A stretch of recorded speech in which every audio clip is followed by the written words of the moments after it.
리오넬 메시가 카타르 월드컵에서 우승 후 미국으로 향했습니다. 지난해 7월 데비드 베컴이 구단주로 있는 인터 마이애미로 이적한 것입니다. 8번의 발롱도르 최다 수상자이자 세계에서 가장 뛰어난 운동선수 중 한 명인 메시이기 때문에 미국 축구에 엄청난 영향을 미칠 것으로 예상됐습니다. MLS는 곧바로 세계적인 관심과 인재들의 방문지로 자리매김할 가능성이 높아졌고 미국 축구의 분수령을 예고했습니다. 실제로 메시의 이적 후 바르셀로나 동료였던 세르히오 부스케츠와 조르디 알바도 마이애미에 합류했습니다. 여기서 그치지 않고 2013년 바르셀로나와 2014년 아르헨티나 대표팀에서 메시와 인연이 있는 헤라르도 마르티노 감독을 선임했습니다. 다음 시즌을 앞두고는 포르스베리, 수아레즈, 요리스까지 MLS로 합류했습니다. 앙투안 그리즈만은 현 소속팀 아틀레티코 마드리드와 2024년 6월까지 계약되어 있는데 다음 행선지로 MLS를 강력히 원하고 있습니다. 물론 메시 1년 급여는 약 270억 원으로 MLS 역사상 가장 높은 보장 연봉입니다. 보상금을 포함한 전체 연봉은 자세히 밝혀지지 않았지만 인터 마이애미의 공동구단주인 호르헤마스는 스페인 매체와의 인터뷰에서 660억 원에서 790억 원에 이른다고 밝혔습니다. 메시의 합류로 마이애미는 즉시 MLS 클럽급여 1위로 올라섰습니다. 약 510억 원이며 그중 절반 이상이 메시인 것입니다. 이처럼 엄청난 거액을 받은 메시는 MLS에 어떤 영향을 끼쳤을까요?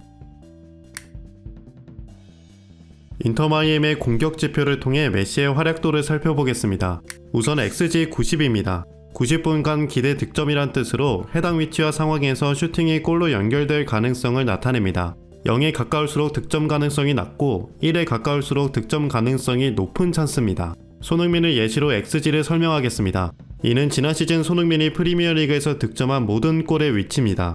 여기서 지난해 4월 8일 브라이튼과의 경기에서 나온 손흥민의 100호 골은 XG가 0.02로 득점하기 굉장히 어려웠던 상황에서 나온 골이라고 볼 수 있습니다. 여기서 페널티킥을 제외한 NPXG 90으로 따져보겠습니다. MLS 정규 시즌과 리그스컵 등 모든 경기를 포함한 리오넬 메시의 NPXG 90 값은 0.81입니다. 다시 말해 메시는 한 경기에서 득점 가능성이 약 80%라는 것입니다.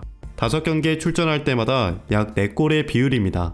물론 메시가 리그스컵에서와는 달리 MLS 정규 시즌에서는 6경기에 출전해 한 골에 그쳤기 때문에 이는 특정 경기에서 골을 몰아넣었던 것을 전체 평균 수치로 나타낸 것으로 이해하시면 되겠습니다.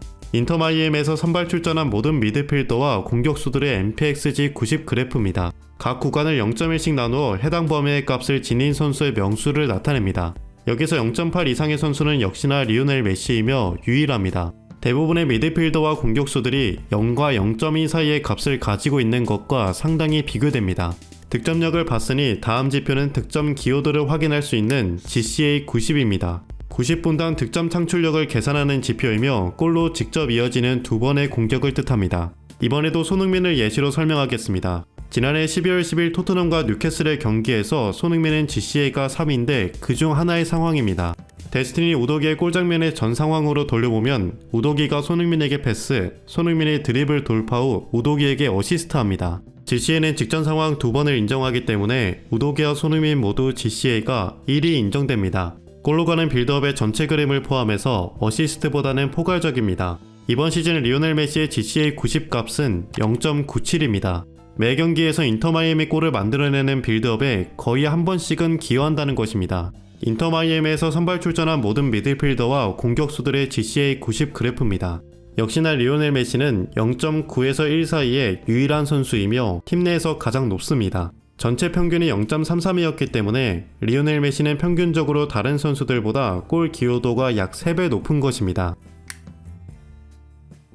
앞의 지표에서 메시가 다른 선수들에 비해 높은 값을 지닌 것은 분명하지만 사실 이는 바르셀로나 전동료인 조르디 알바와 세르히오 부스케츠 그리고 메시 맞춤 전략을 제시한 마르티노 감독 덕분이기도 합니다. 그래서 메시가 인터 마이애미 팀 성적에 미치는 전반적인 영향을 파악하기 위해 팀의 골 득실차를 알아보겠습니다.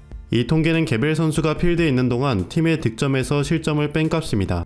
양의 값이면 득점을 실점보다 더 많이 한 것이고 음의 값이면 실점이 득점보다 더 많았던 것입니다. 그래프를 보면 대부분의 인터 마이애미 선수들은 음의 값을 가지고 있습니다. 실제로 인터 마이애미는 MLS 정규 시즌에서 41골을 넣었지만 54골을 허용해 실점이 득점보다 더 많았습니다. 그러나 리오넬 메시와 토마스 아빌레스가 0.6에서 0.8, 조르디 알바는 1 이상의 값을 지니며 팀에 긍정적인 영향을 주고 있습니다. 이들의 필드의 역할로 인해 공격적으로나 수비적으로 팀 승리에 기여한다는 것입니다. 앞에 두 공격 지표와는 다르게 리오넬 메시가 팀 내 1등은 아닙니다. 아무래도 메시가 팀에서 수비 역할에 큰 가담을 하지 않기 때문에 이 지표를 통해 메시의 팀 내 득실 영향력을 단적으로 보여주기에는 한계가 있는 것 같습니다. 그럼에도 불구하고 0.5 이상인 3명 중에 2명이 수비수이고 메시만 유일하게 공격수라는 점을 고려하면 어느 정도는 팀 승리 기여도가 높다고 생각됩니다.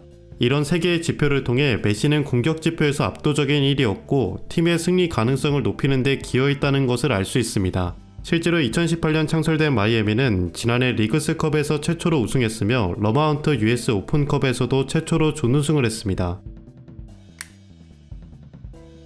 메시는 경기장 안에서뿐만 아니라 상품, 티켓, TV 구독 등 밖에서도 여러가지 영향을 끼쳤습니다.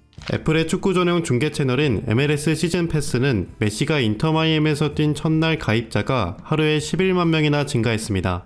하루 증가수로 역대 최고 기록이며 전날 대비 무려 1700%입니다. 현장 티켓의 가격도 올랐습니다.